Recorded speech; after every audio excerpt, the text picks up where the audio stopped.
kita orang pergi bahagian Jawi, ambil borang nikah. Borang nikah color merah.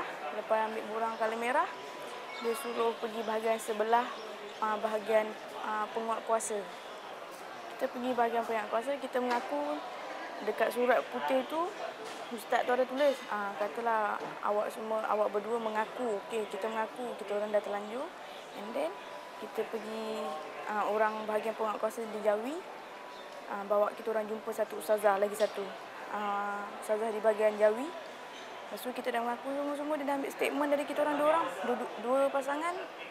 Selama nak dekat 2 bulan lebih, naik turun. Tu dia kata, okey, kita orang kena bawa jamin seorang. Saya bawa jamin mak saya, dan yang pasangan saya pula, mak saya pun jamin dia jugalah. Lepas tu kita orang dapat statement, kita orang kena naik mahkamah. Hakim kata satu denda 3,000 seorang dengan seorang penjamin.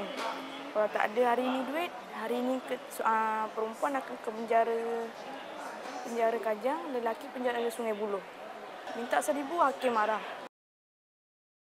Mak saya jamin dengan duit 3,000 seorang, pasangan saya pun 3,000, saya 3,000, semua 6,000. Tu hari tu dalam masa 2 jam, 3 jam terpaksa cari 6,000.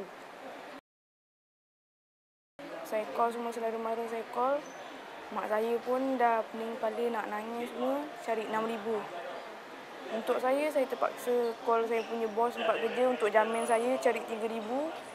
Okey, bos saya datang jamin untuk saya. Pasangan saya dapat 1,500 aja untuk jamin dia. Lagi 1,500 tak cukup. Nak tak nak, terpaksa masuk dalam. Sehari tu jugalah, hari tu naik mahkamah, hari tu juga masuk penjara Sungai Buloh. Keluar dari penjara, dia kata rambut dia kena botak.